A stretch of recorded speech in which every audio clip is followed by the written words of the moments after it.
ईश्वरा सर्वांना चांगली बुद्धी दे, आरोग्य दे, सर्वांना सुखात आनंदात ऐश्वर्यात दे, सर्वांचं भलं कर, कल्याण कर, रक्षण कर आणि तुझे बोलना मुखात पंड राहू.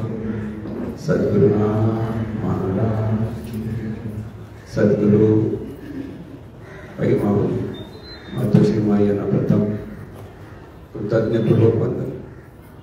आणि आपण सर्व सद्भक्त सश्रोते आपण सर्वांना आदरपूर्वक नमस्कार. आपण जो विषय चिंतनाला घेतलेला आहे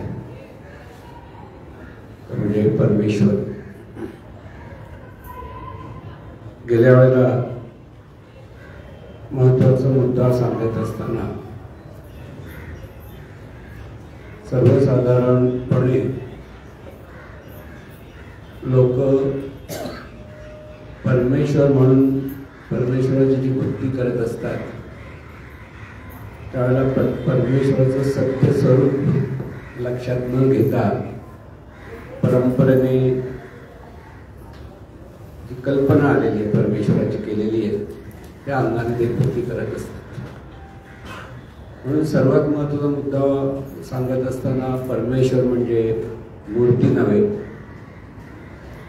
परमेश्वर म्हणजे व्यक्ती नव्हे आणि परमेश्वर म्हणजे नुसती शक्ती नव्हे. आता मूर्ती नव्हे म्हटल्यानंतर आपण परंपरेने मूर्तीची पूजा करत आलेलो आहोत. व्यक्तीची पूजा करतो आपण. आणि नुसती शक्ती असं जे म्हटलं जातं तर नुसती शक्ती म्हणजे जसं विजेची शक्ती, बाष्पशक्ती, ह्या ज्या शक्ती आहेत वेगळ्या वेगळ्या अणुशक्ती, ते म्हणजे परमेश्वर नव्हे.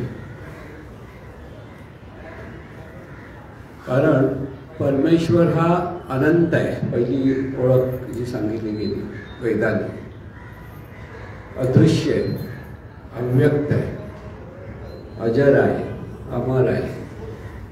आता ह्या व्याख्येमध्ये मूर्ती बसत नाही. मूर्ती म्हणजे स्थिमित आलं आणि त्यामुळे व्यक्ती किंवा मूर्ती हे अनंत होऊ शकत नाही. अनंत म्हणजे अमर्याद, व्यापक.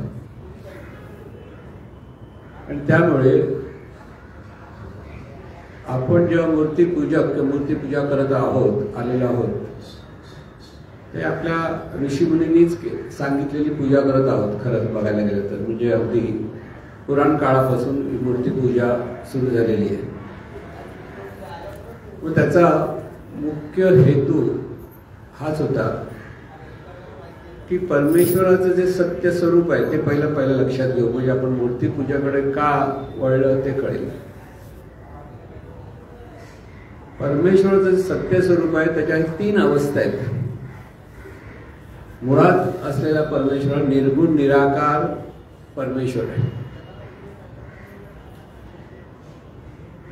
आणि हाच निर्गुण निराकार परमेश्वराची तिथेच जे स्फुरण होतं आणि त्याच्यातूनच तिथे सगुण निराकार स्वरूप परमेश्वराची दुसरी अवस्था आहे. आणि त्याच सगुण निराकार स्वरूपामध्ये परत स्फुरण होतं आणि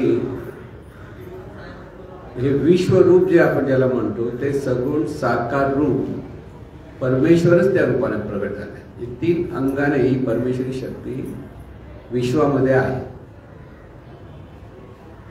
आणि त्यामुळे एक महत्त्वाचं लक्षात की निर्गुण निराकार म्हणजे केवळ असणेपणाने असलेली शक्ती, केवळ असणेपण. तिथे जसे आपण गाढ झोपेमध्ये असतो तसे गाढ झोपेमध्ये आपण असतो आणि असलो तरी ते कसे असतो, केवळ असणेपणाने. तिथे कसली ऍक्शन नसते, काही त्याच्याकडनं काही घडतं वगैरे काही नसतं. म्हणजे जसे मनुष्य गाढ झोपलेला असतो त्याच्यासमोर तुम्ही काही बोला, काही करा, काही त्याच्याकडनं रिॲक्शन येत नाही. असं हे निर्गुण निराकार जे स्वरूप आहे ते मूळ स्वरूप आहे परमेश्वराचं. ह्या मूळ परमेश्वराच्या स्वरूपातूनच सगुण निराकार, म्हणजे की जिथे असणेपणाचा भाव निर्माण झाला, की आहे हे स्फुरण निर्माण झालं, आणि हे आहे हे जाणणं जेव्हा निर्माण झालं त्यालाच जाणण्यालाच सगुण, तरी ते निराकार आहे, म्हणजे कसलाही आकार नाही, म्हणजे परमेश्वराला आकार नाही आहे. पहिल्या लक्षात घ्यायचं, परमेश्वर डोळ्यांनी पाहता येत नाही, अदृश्य आहे, म्हणजे परमेश्वराचे मूळ स्वरूप जे म्हणतो ते. त्यामुळे निर्गुण निराकार स्वरूप आणि सगुण निराकार स्वरूप ही जी दोन मूळ स्वरूप आहेत ती मानवी जीवनामध्ये किंवा कोणत्याही प्राणी मात्रांच्या जीवनामध्ये ढवळाढवळ करत नाही. म्हणजे आज आपण परमेश्वर पूजा केली की आपल्याला कृपा करणार, उपास तपास केले की कृपा करणार आणि मग आपलं सगळं चांगलं होणार, ही जी सर्वसाधारण मनुष्याची जी कल्पना आहे, तर तिथे जीवनविद्याने स्पष्ट सांगितले की परमेश्वर कृपाही करत नाही आणि कोपही करत नाही. परमेश्वर आपल्या जीवनात कसल्याही प्रकारची ढवळाढवळ करायला येत नाही. तो न्यायी नाही आणि अन्यायी नाही, तो निष्ठुर पण नाही आणि तो दयाळू पण नाही. आपण सुख करता, दुःख करता, वार्ता विघ्नाची म्हणतो,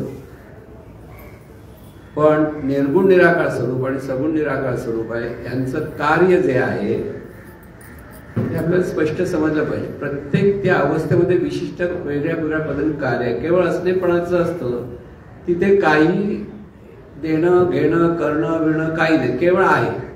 जसं गाढ झोपेची अवस्था, एकच उदाहरण स्पष्ट चांगलं सांगता येईल की गाढ झोप. दुसरी एक अवस्था म्हणजे अवकाश, पोकळी, तिथे काय आहे काय नाही काही कळत नाही, पण ते आहे एवढं माहिती असतं, त्यालाच निर्गुण निराकार स्वरूप.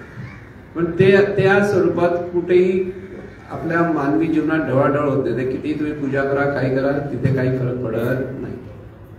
जसं गाढ झोपे असलेल्या माणसासमोर तुम्ही नमस्कार करा किंवा त्याला उलट सुलट काय बोंबाबोंब करा, त्याला काही फरक पडतो, तो गाढ झोपलेला आहे, त्याला काही फरक पडतो. सगुण निराकार स्वरूपाची जी अवस्था, तर तिथे निर्मिती सुरू झाली. पंचमहातत्वांची पहिली निर्मिती झाली. आकाश तत्व, वायू तत्व, तेज तत्व, जलतत्व, पृथ्वी तत्व, ही एक बाजू झाली. आणि ह्या पंचमहातत्वामध्ये 3 गुण आले, रजतत्व, सत्व, रज आणि तम, सात्विकता, राजसीपणा आणि तामसीपणा. हा एक भाग आला. आणि त्या पंचमहातत्वातूनच जी विविध प्राणीमात्रांची शरीर तयार झाली, निर्माण झाली, त्याच्यामध्ये जाणणे ह्या अंगाने तिथे चित्पत तिथे तयार झाले. म्हणजे 2 आहेत, चित्त जड ग्रंथी असा जो भाग सांगितला तो चित्त म्हणजे जाणणारं तत्व, जड म्हणजे शरीर. हे दोन्ही मिळून जिवंत प्राणी निर्माण झाले. अगदी मुळापासून अमिबापासून तयार झाले वगैरे जरी बघितलं तरी इथे निर्मिती जी झाली ती सतत, आता ही दुसरी जी अवस्था आहे सगुण निराकार, त्या तत्वामधून ही निर्मिती अखंड होते. आणि त्या निर्मितीला काही नियमानुसार काही काळ अस्तित्व असतं आणि पुन्हा ती निर्मिती त्या स्वरूपातच लय पावते. म्हणजे निर्माण होणं, स्थितीला राहणं आणि लय पावणं हे ह्या दुसऱ्या सगुण निराकार जे स्वरूप आहे त्याचं कार्य. तेही स्वरूप एवढंच कार्य करतं, निर्मिती, स्थिती आणि लय विशिष्ट नियमाने. तिथे नियम आहेत, त्या नियमानुसार विश्वामध्ये ही सगळी निर्मिती चालू आहे. काही काळ स्थितीला राहते आणि काही काळात ती या स्वरूपातच विलीन पावते, आहे की नाही कळत नाही, असं जे आपण म्हणतो.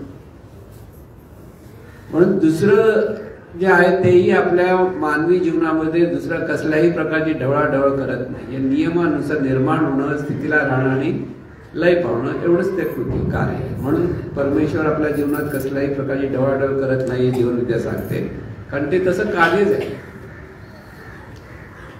तिसरं जे आहे परमेश्वराचं स्वरूप, म्हणजे ते खरं म्हणजे विश्वरूप, म्हणजे प्रत्येक रूप, म्हणजे अगदी अमिबापासून हत्तीपर्यंत म्हणा की मनुष्य प्राण्यापर्यंत ही सगळी जी मानवी जिवंत जी निर्मिती आहे, म्हणजे चर निर्मिती म्हणतो आपण, ही निर्मिती विशिष्ट नियमाने निर्माण होते सगुण निराकार स्वरूपाकडून, आणि सगुण निराकार स्वरूपच काही अंशाने चित रूपाने तिथे असतं. लक्षात घ्या, ही जी निर्मिती आहे, रूप आहे, ही परमेश्वरची निर्मिती ढवळाढवळ करत असते. म्हणजे आपण सगळे आपण त्या परमेश्वराचे जे रूप आहोत, पण ह्या रूपाला आपण परमेश्वर आहोत हे कळत नाही. कळलं ना? म्हणजे परमेश्वराचंच रूप आहोत की परमेश्वराचंच एक अंग आहोत हे कळत नाही. आणि हे रूप आपल्या स्वरूपाचा वेग घेण्याचा प्रयत्न करतं. म्हणजे प्रत्येकाला जे आनंद हवा आहे, सुख हवं आहे, शांती हवं आहे, समाधान आहे, त्याचं आपलं स्वतःचं स्वरूप आहे. गाढ झोपेत जसं आपण शांत आनंदात असतो, तोच आनंद आपल्याला जागृतीमध्ये हवा असतो. म्हणजे प्रत्येक रूपाला, मग तो प्राणी मात्र असो किंवा मनुष्य देह असो. आणि हे मिळवण्यासाठी हे प्रत्येक रूप दुसऱ्या रूपाच्या जीवनामध्ये ढवळाढवळ करतं आणि सुख दुःख निर्माण करतं. लक्षात आलं? म्हणजे आपणही प्रत्येक जण कुठेतरी संबंध जो जोडायला जातात, ते संबंध जोडण्यातून नको तितके आतमध्ये घुसतात दुसऱ्याच्या स्पेसमध्ये. म्हणजे तुम्हाला जर घरी तुम्ही कोणाला पाहुण्याला घरी बोलाल तर तुमच्या किचनमध्ये बसला किंवा तुमच्या बेडरूममध्ये बसला, तुम्हाला हा बाबा आला कशाला, बाहेर जा असं म्हणतो की नाही आपण. पण जी आपली स्पेस आहे, ह्या स्पेसमध्ये जेव्हा एक व्यक्ती दुसऱ्या व्यक्तीच्या स्पेसमध्ये जाते, तिथे ढवळाढवळ होणं, तिथे सुख दुःख निर्माण होणं हा प्रकार होतो. म्हणून जो मूळ स्वरूप आहे त्या स्वरूपाला पाहता येत नाही, की त्याला कसलंही दृश्य नाही की रूप नाही, म्हणा अरूप आहे, निराकार आहे. पण ह्या रूपाला मात्र, रूपाच्या अपेक्षेत असलेली जी परमेश्वरी शक्ती आहे तिला मात्र आपल्याला पाहता येतं. मग परमेश्वराला पाहायचं कुठे पाहायचं? रूपामध्ये पाहायचं. आता रूपामध्ये कसं पाहायचं हे महत्वाचं. आपण रूपामध्ये पाहतो म्हणजे काय, आपल्याला एखादं रूप आवडतं, एखादं रूप आवडत नाही. फेअर अँड लवलीची ऍडव्हर्टाइजमेंट मोठ्या प्रमाणात का चालते? कारण आपल्याला गोरं गोरं गोरं असलेलं आवडतं, असं म्हणतो ना आपण. काळा काळा आवडत नाही, असं एक भावना माणसाच्या मनामध्ये असते. पण आपले सगळे देव आहे ते सावळे आहेत. सावळा विठ्ठल, सावळा कृष्ण, सावळा राम आहे की नाही सगळं. पण मनुष्याला मात्र आपण गोरे हवे असं वाटतं ना. भारतीय मन आहे, भारतीय मनाला म्हणतात, भारतीय संस्कृतीमध्ये. आता हे का वाटतं? ते गुलामीचं प्रतीक आहे. कारण आपल्यावर इंग्रजांनी म्हणजे गोऱ्या लोकांनी बरेच वर्ष राज्य केलं. गोरे गोरे खूप छान असतात.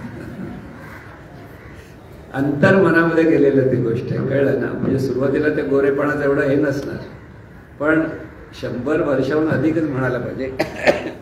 त्या गोऱ्या लोकांनी आपल्याला एवढं राज्य केलंय की आपण गोरा म्हणजेच हुशार, गोरा म्हणजे सुंदर, गोरा म्हणजे सगळं काही त्याच्याकडे सामर्थ्य आहे, अशी एक भावना मानवी मनामध्ये निर्माण झाल्यामुळे गोरेपणाकडे आपलं लक्ष जास्त असतं. लक्षात असो. म्हणून परमेश्वर हा जो बोध आपल्याला घ्यायचा आहे, 2 मूळ अवस्था आहेत. त्या अवस्थाच म्हणजे ती जी निर्गुण निराकार आणि सगुण निराकार आणि सगुण साकार, हे कसं प्रत्येक रूपामध्ये आहे ते आता आपल्याला लक्षात घ्यायला. परमेश्वर कसा आहे सगळीकडे. समुद्राकडे जर ज्यावेळेला आपण पाहतो, समुद्र आणि समुद्राची लाट, लाट हे समुद्राचंच एक अंग असतं. जरासं स्फुरण झालं की तिथे जी लाट निर्माण होते छोटी मोठी, ती लाट आणि समुद्र तसं बघायला गेलं तर सारखे एकच असतात. पण आपल्याला रूपामध्ये आपण त्याला लाट म्हणतो आणि समुद्र वेगळा म्हणतो. तसं सगळी ही जी रूपं आहेत त्या चैतन्य स्वरूपाच्या सागरामध्ये ही सगळी लाटा आहेत. एक एक रूप म्हणजे आपल्याला ह्या लाटा दिसतात, चैतन्य दिसत नाही, सागर दिसत नाही. म्हणजे जर तुम्हाला समुद्र दिसला नसता, नुसती लाट बघितली असती तर काय केलं असतं? सगळे लाटाच आहेत, समुद्र आहे ते माहिती नाही, असं होतं ना. तशी अवस्था आज आपली झालेली आहे की हे जे सगुण निराकार स्वरूप, निर्गुण निराकार स्वरूप अथांग आहे, ते कुठे नाही असं कुठे नाही, सर्वत्र आहे. परमेश्वर सर्वत्र आहे याचा अर्थ ही सगळी निर्मिती ह्या चैतन्य सागरात होते. म्हणून चैतन्याचा विराट सागर म्हणजे निर्गुण निराकार स्वरूप, चैतन्य शक्तीचा विराट सागर म्हणजे सगुण निराकार स्वरूप. आणि ह्या चैतन्य शक्तीमध्ये मर्यादित रूप तयार झाली, विशिष्ट मर्यादित होता. काही रूप म्हणजे आकाराला आली, आकार म्हणजे मर्यादा आली. आणि ही सगळी रूपं आहेत ती ह्या समुद्राचीच अंग आहेत, लाटा आहेत. म्हणजे आपण आता लाटा म्हणजे आपण सगळे एकाच चैतन्य सागरातून निर्माण झालेल्या वेगळ्या वेगळ्या लाटा आहोत. म्हणजे परमेश्वराला पाहायचं कसं ते सांगतो, परत लक्षात घ्या. प्रत्येक रूपाला पाहताना ही समुद्राची लाट, जसं लाटेला पाहिजे समुद्राची लाट म्हणतो, तसं प्रत्येक रूप हे त्या चैतन्य स्वरूपाचं रूप आहे. हे आपल्याला लक्षात घ्यायला हवे. ते आपण लक्षात घेत नाही. आपल्याला चैतन्य स्वरूप माहीत नाही म्हणून फक्त लाट दिसते. समुद्र म्हटलं की ते सगुण निराकार, लाट म्हटली ते सगुण साकार, आणि पाणी म्हटलं तर निर्गुण निराकार. तिन्ही एकाच ठिकाणी येत परत. म्हणजे प्रत्येक रूपामध्ये ही परमेश्वरी शक्ती वास करते की परमेश्वर शक्तीचं अस्तित्व असतं. म्हणून लाट म्हटली की पाणी आहेच, समुद्र म्हटलं तरी पाणी आहे. पाणी हे मूळ स्वरूप निर्गुण निराकार स्वरूप. त्याच्यातून स्फुरण झालं म्हणून सागराला आकार आला, कारण सागर अथांग आहे पण तरी पण त्याला काही मर्यादा रूप आहे ते, म्हणजे ते सगुण निराकार स्वरूप. आणि लाटेला आकार आहे, आकार डोळ्यासमोर आपल्याला दिसतो पटकन, म्हणून सगुण साकार रूप. म्हणून लाट बघितले की ते समुद्रच आहे, म्हणजे समुद्राची लाट आहे आणि तिथे पाणी हे आहेच. लक्षात, पाण्याशिवाय लाट असू शकत नाही, पाण्याशिवाय समुद्र असू शकत नाही. तसं चैतन्याच्या सागरात ही सगळी जी रूपं आहेत त्या प्रत्येक रूपामध्ये निर्गुण निराकार स्वरूप आहे, सगुण निराकार स्वरूप आहे आणि सगुण साकार रूप आहे. हे तिन्ही सगळी एकाच ठिकाणी आहे. म्हणून प्रत्येक रूपाच्या ठिकाणी तीच अनंत स्वरूप असलेली शक्ती, तिचं अस्तित्व आहे हे आपल्या लक्षात घ्यायला. परमेश्वराला पाहायचं असेल तर रूपातून पाहता येतं.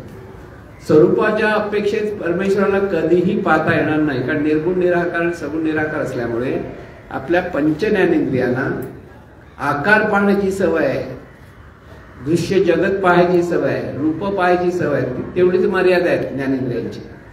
अदृश्य, अव्यक्त, निराकार, निर्गुण हे आपल्या पंचज्ञानेंद्रियाच्या कक्षेत येत नाही, डोळ्याच्या, कानाच्या, नाकाच्या कक्षेत येत नाही, कळू शकत नाही.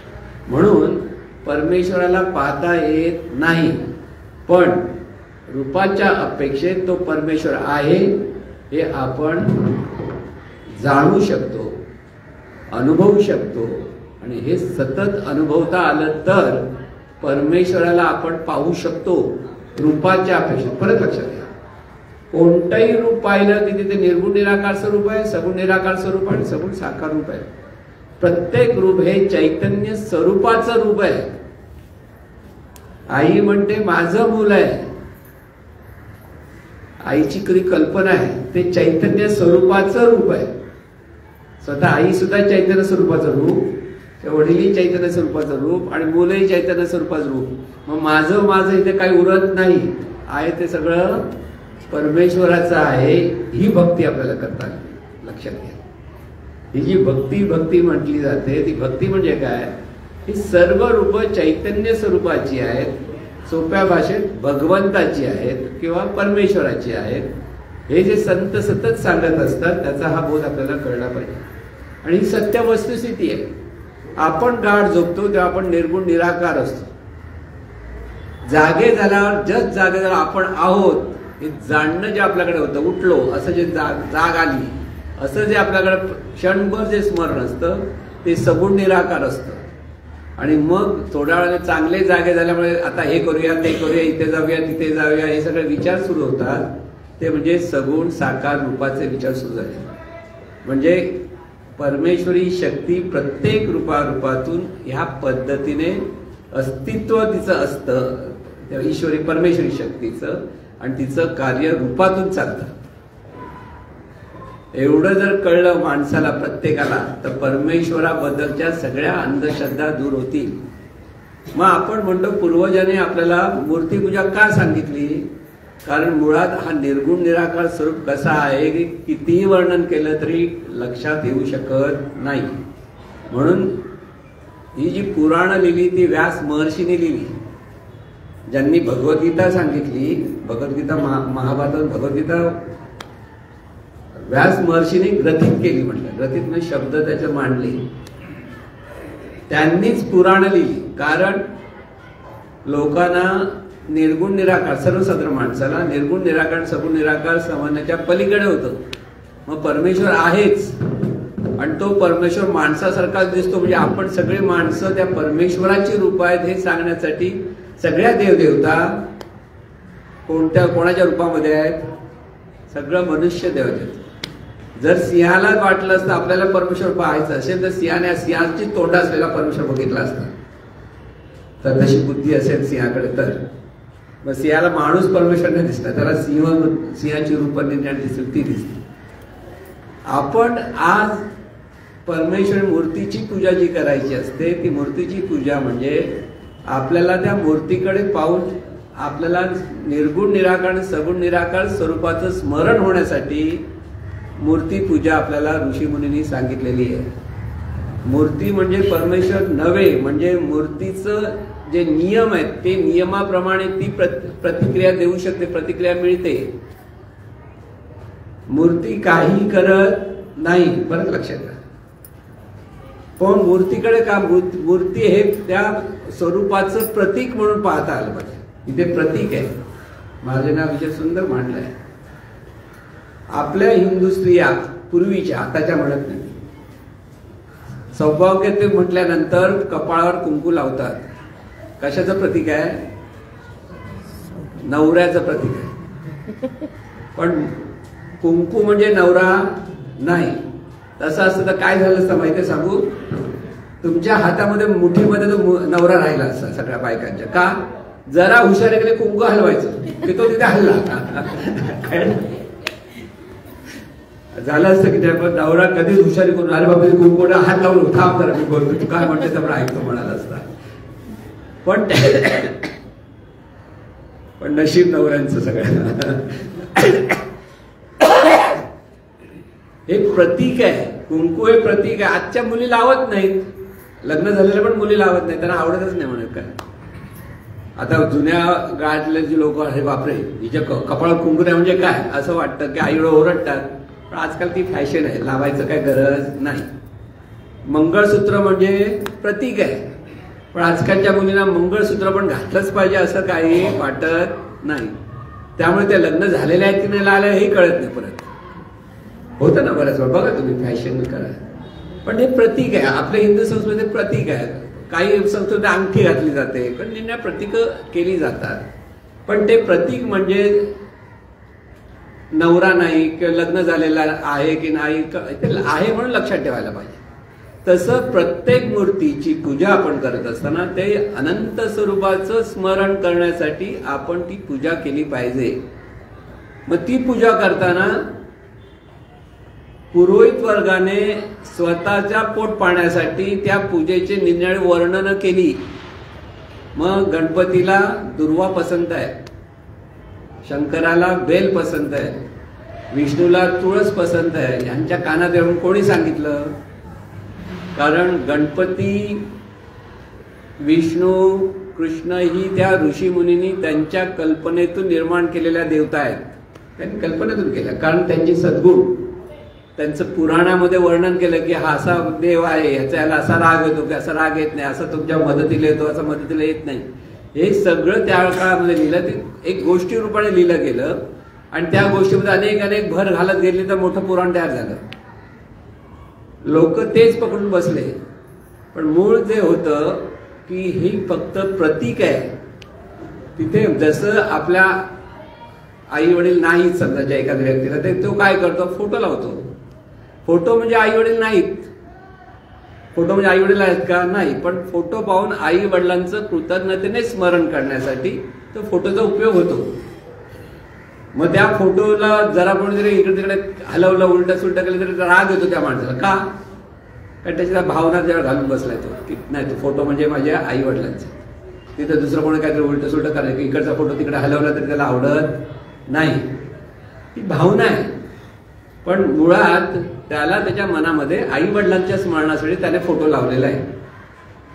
तसंच आपल्याला ही सगळी मूर्तीपूजा, सर्व मूर्तीपूजा जे आपण करतो आहोत, तिथे कोणतंही कर्मकांड न करता मनाने कृतज्ञतेने त्या अनंत स्वरूपाचं स्मरण करण्यासाठी आहे. एवढंच लक्षात ठेवलं की ती खरी परमेश्वराची पूजा होऊ शकते.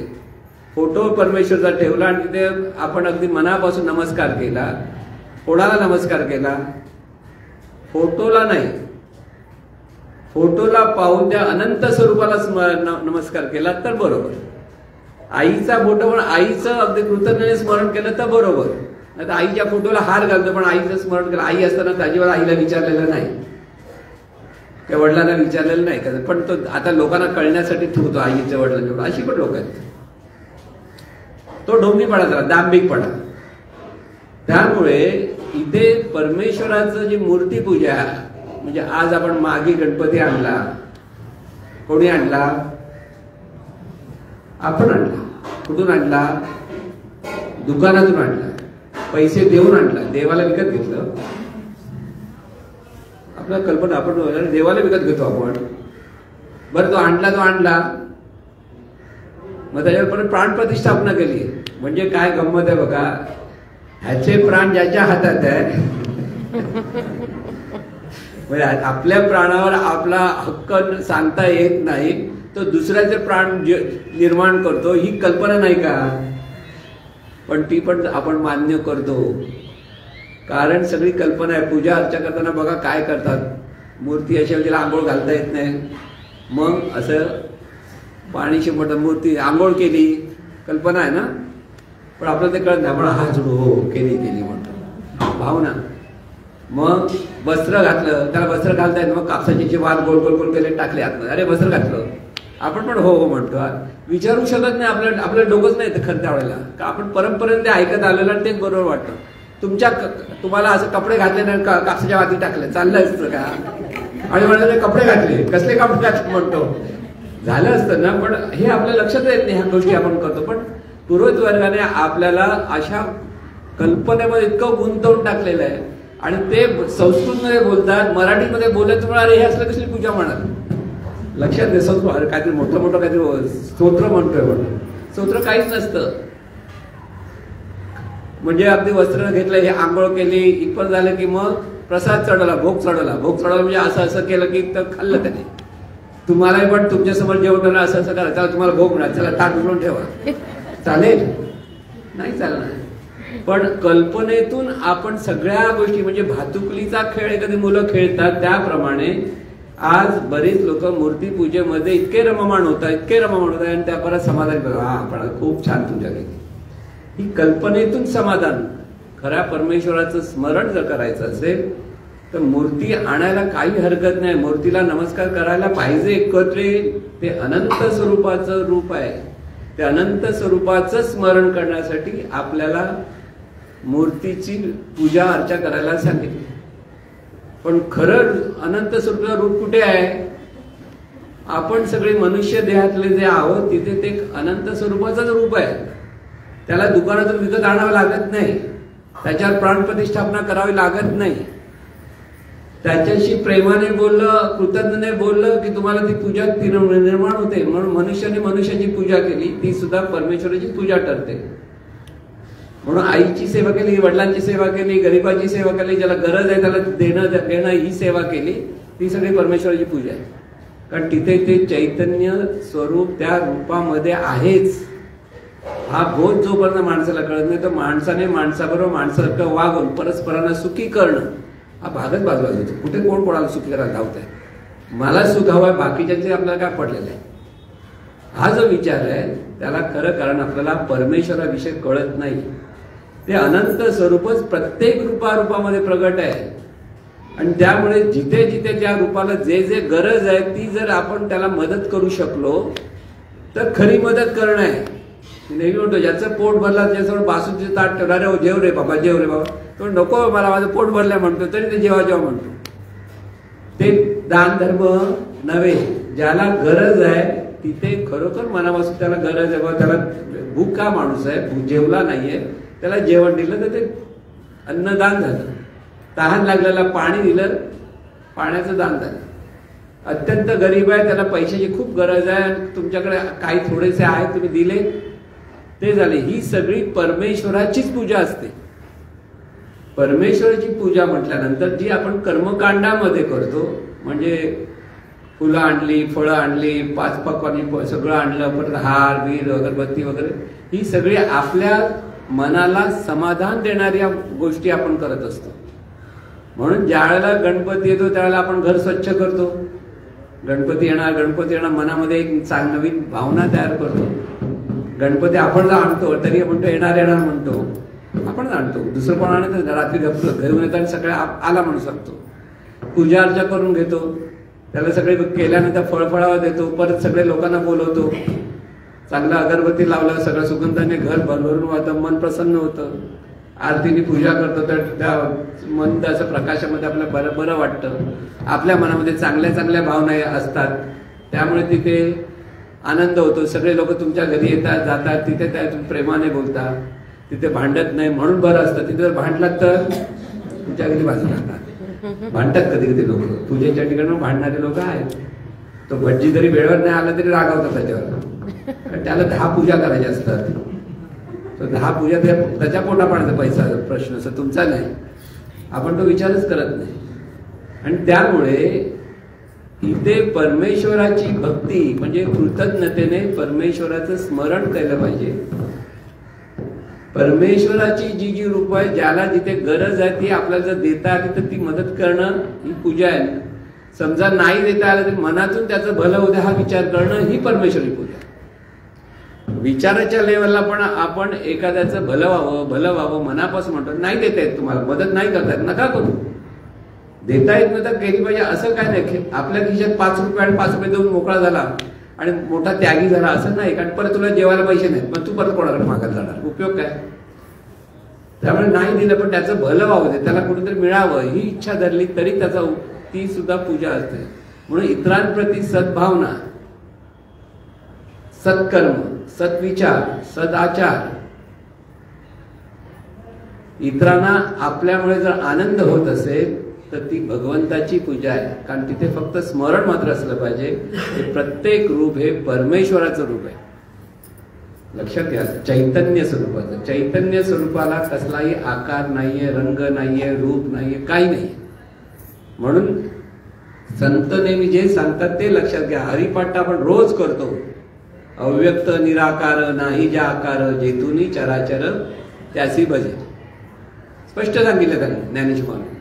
भावे विण देव न कळे निसंदेह, गुरु विण अनुभव कैसा कळे. हे बोध न घेता नुसतं आपण हरिपाठ म्हणतो पण या बोधाकडे पाठ करतो. हे जर होत असेल तर तो हरिपाठच नसतो, तेही कर्मकांडच होतो. आपल्याला हरिपाठातून ह्या परमेश्वरी शक्ती कशी आहे, त्याची भक्ती कशी करायची, त्याचं स्मरण पुन्हा पुन्हा करा म्हणतात ज्ञानेश्वर माऊली. हरिमुखे म्हणा म्हणजे ते पुन्हा पुन्हा उच्चार करा की त्याच्यातून आपल्याला ह्या अनंत स्वरूपाचं स्मरण झालं पाहिजे. आणि त्यासाठी हरिपाठ करा. हरिपाठ करत बसा आणि स्मरणच नाही केलं त्याचा उपयोग काय. म्हणून जसं देहादेही एक काय तो अभंग आहे, सूर्यप्रकाशक सहस्ररश्मी. काय सांगितलं, प्रत्येक देहादेहामध्ये जसं सूर्याच्या अनंत किरण सगळीकडे असतात तशी प्रत्येक देहादेहामध्ये ही परमेश्वरी शक्ती आहे. हे ज्ञानेश्वर आपलं हरिपाठामध्ये सांगितलेलं आहे. प्रत्येक ठिकाणी बघा हेच सांगितलेलं आहे की ही जी परमेश्वरी शक्ती आहे त्याचं आपल्याला पुन्हा पुन्हा स्मरण केलं पाहिजे. आणि जर ज्याला हे स्मरण करायचं जमलं तर त्याला पुन्हा पुन्हा हरिपाठ म्हणायची आवश्यकता नाही. पण स्मरणासाठी हरिपाठ करायचं आहे आणि हरिपाठ करून स्मरण केलं पाहिजे. हे दोन्ही होत नसेल तर ते काही फक्त मनाचं समाधान असतं, दुसरं काहीही नसतं.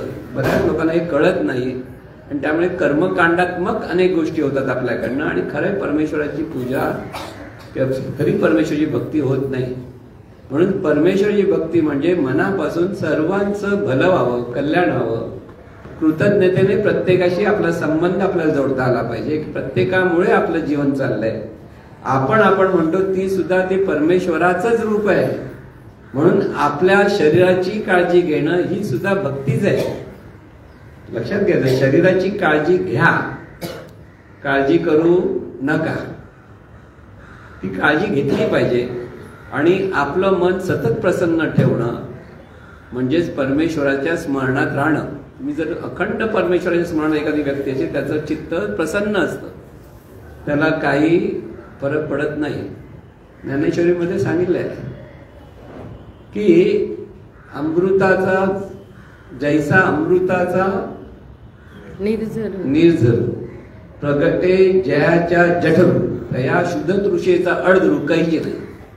म्हणजे जैसा अमृताचा निर्झर, जर अमृताचं निर्झर म्हणजे झरा ज्या जठरामध्ये असेल त्याला भूक आणि ताक काही लागणार नाही. तैसे चित्त तैसे हृदय प्रसन्न होय ते दुःख कैसे के राहे ते आपैसे बुद्धी राहे परमात्मा रूपी. ज्ञानेश्वरी म्हणजे जर आपलं मन सतत प्रसन्न असेल तर तिथे ते चैतन्य स्वरूपाचं स्मरण व्यवस्थित आहे. आपण सुखी दुःखी होतो, रागावतो, चिडतो म्हणजे आपल्याकडे ते स्मरण राहत नाही आणि त्यामुळे आपणच त्या अनंत स्वरूपाचं रूप असून सुद्धा त्या अनंत स्वरूपाची भक्ती आपल्याकडनं होत नाही आणि तिथेच आपलं सगळं जीवनाचं गणित चुकतं. म्हणून सर्वांना नमस्कार करता आला पाहिजे. सर्व नमस्कार करताना पण ज्ञानेश्वर ते सांगलंय. काय सांगितलंय? सर्वत्र नमस्कारी मज एकाते. की इथे सर्वत्र नमस्कारी म्हणजे सर्वत्र कोण जिथे जिथे पाहशील तिथे तिथे तुला मनातून नमस्कार कर. हात जोडत बसू नको सगळ्यांना. समोरचा म्हणून घाबरून जाईल तुम्ही सगळ्यांना हात जोडायला लागले पटकन तुमच्या नमस्कार केला तर दचकतो आपण, कोण नमस्कार करता असं होईल ना. मनातून करा, कारण त्याला घाबरवू नका उगीच काय पटकन जाऊ. कारण असा नमस्कार मुद्दाम आजकाल कोण करत नाही. ओळखीचा असेल तर आपण नमस्कार करतो, पण तुम्ही रस्त्यावर जा गंमत करायची बघा, कोणतरी जातो इकडे तिकडे बघतो त्याला नमस्कार नमस्कार, तो घाबरून जाईल. हा कशाला हात पाहिजे का कळलं का? तो प्रसन्न विसन्न होणार नाही, पण नंतर थोडं त्याला कळलं हात बरं आपल्याला काहीतरी नमस्कार करतो आणखीन काही. म्हणून सर्वत्र नमस्कार, सर्वत्र ह्याही ईश्वरी शक्ती नांदते आहे. हे अखंड स्मरण जिथे जिथे पाहाल तिथे तिथे ही ईश्वरी शक्तीच आहे. पशु असो, पक्षी असो, कीटक असो, जीवाणू असो, सर्वत्र हे चैतन्य आहे. हे चैतन्य आपल्याला लक्षात घ्यावं. सर्व उपाधी माझी गुप्त चैतन्य असे सर्वगत ते तत्वज्ञ संत स्वीकारिती म्हणजेच भक्ती करीती. स्वीकार सगळीकडे जे जे आहे ते चैतन्य आहे म्हणजेच परमेश्वरी शक्ती सर्वत्र नांदते. आपण ते समजून घेत नाही, त्यामुळे कोणातरी द्वेष करतो, कोणातरी रागावतो, कोणाबद्दल अनिष्ट चिंतन करतो. आपण आपल्या स्वरूपाचं अनिष्ट चिंतन करतो हे आपल्या लक्षात येत नाही. आपण ती भक्ती नसते तर ती प्रतारणा ठरते. म्हणून महाराजांनी उदाहरण दिलेलं आहे की एखादी स्त्री जपमाळ करते आणि मध्ये सुनेचा छळ करते तर तिच्याकडे भक्ती नसतेच. कारण जी छळ करते म्हणजे त्या रूपाला त्रास देत असेल तर ती भक्ती होऊ शकत नाही. म्हणून सर्वांशी आपलेपणाने, प्रेमाने, कृतज्ञतेने सर्वांच्या भल्याचा विचार जेव्हा आपल्याकडे यायला लागतो त्यावेळेला खरी परमेश्वराची भक्ती चालू होते. म्हणून परमेश्वरा मुळात निर्गुण निराकार स्वरूप आहे, एक लक्षात घ्या. दुसरा तो सगुण निराकार स्वरूप आहे, ही दुसरी स्टेप. आणि तिसरा तो अनंत रूपाने प्रकट आहे. म्हणून अनंत रूपे अनंत वेशी देखिले मी त्यासी बाप रकुमा देवीवरू पूर्ण बांधिली त्याची. चैतन्य बाप रकुमा देवीवर म्हणजे काय? हा ते ती परमेश्वरी शक्ती आहे, ते अनंत स्वरूप तिथे बाप रकुमा देवी पूर्ण बांधिली त्याची. देखिला देखिला माय देवाचा देव फिटला संदेव निमाले दुजेपण. जर इथे प्रत्येक रूपामध्ये ईश्वरी शक्ती असेल तर कोणाबद्दल भेद वाटतच नाही, कोणाबद्दल द्वेष येऊ शकत नाही. पण आपण ते पाहू शकत नसल्यामुळे कोणावरती रागावतो, कोणावरती वेडवाकडे विचार करतो, कोणातरी द्वेष करतो आणि खरी भक्ती आपल्याकडनं होत नाही. देवळात जाऊन तुम्ही 100 वेळा त्या नाक घासलात आणि बाहेरून 100 वेळा कोणातरी शिव्या घातल्यात तर ते पाप जास्त मोठं आपल्या डोक्यावर लागतं, तिथे भक्ती होऊ शकत नाही. म्हणून सर्वांच्या भल्याचं चिंतन, त्यासाठी आपल्याला सर्वांचं भलं होते भलं होते हे मनापासून ज्यावेळेला अंतःकरणापासून ज्यावेळेला व्हायला लागतं त्यावेळेला सर्वांच्या मध्ये आपलंही भलं आणि सर्वांचं भलं, आपणही सुखी आणि सर्व सुखी. आपण दुःखी होऊन सर्व सुखी झाले पाहिजे असा कधीच विचार करू नका. जसा विचार जसा जीवनाला आकारतो माणूस तसा दुःखीच व्हायला लागतो. आपल्यालाही सुख हवं, कारण तुम्ही त्याच अनंत स्वरूपाचं अंग आहात प्रत्येक जण. त्याला आपण ईश्वरी शक्ती म्हणतो, पण अनंत स्वरूपाच्या अंगाने असलेला परमेश्वर प्रत्येक रूपामध्ये ईश्वर रूपाने नांदतो जीवन विद्येचं तत्वज्ञान. म्हणून प्रत्येक रूपाच्या इथे आपण काय करतो, भेदाभेद करतो. हा आपल्या गटाचा, तो त्या दुसऱ्या गटाचा, तो तिसऱ्या गटाचा. काय उपयोग होतो? इथे भेदाभेद होतो आणि तिथे भक्ती होत नाही, लक्षात ठेवा. म्हणून कृतज्ञतेच्या मोठ्या गप्पा मारणारे लोक कृतज्ञपणे वागतात, कळत नाही आपण काय करतो. कृतज्ञता पण असते, कृतज्ञता सांगतात कृतज्ञ राहिलं पाहिजे, कृतज्ञ राहिलं पाहिजे सांगणारे मोठमोठे लोक आहेत. पण इतरांच्या कुठेतरी एका ठिकाणी कृतज्ञ दुसरीकडे कृतज्ञ होतात, मग तिथे काय उपयोग होतो? सगळीकडे कृतज्ञता पाहिजे. एकाकडे चांगला वागला, दुसरीकडे वाईट वागला तरी त्याचा उपयोग नाही. समस्त हे श्री वासुदेव ऐसा प्रतिती रसाचा होतला पाहो, तो भक्ता माझी राहो ज्ञानिया तुझी. तो ज्ञान त्याच्या, तोच खरा ज्ञानी आणि तोच खरा भक्त. ज्याला समजतही सर्वत्र हा वासुदेव म्हणजे हे चैतन्य स्वरूपच आहे हे ज्याला समजलं तोच खरा भक्त असतो आणि तोच खरा ज्ञानी. असे भक्त आणि असे ज्ञानी आपण व्हायला हवेत. सद्गुरुनाथ महाराज की जय. ईश्वरा सर्वांना चांगली बुद्धी दे, आरोग्य दे, सर्वांना सुखात आनंदात ऐश्वर्यात ठेव. सर्वांचं भलं कर, कल्याण कर, रक्षण कर आणि तुझे गोड नाम मुखात खंड राहू दे. सद्गुरुनाथ महाराज की जय.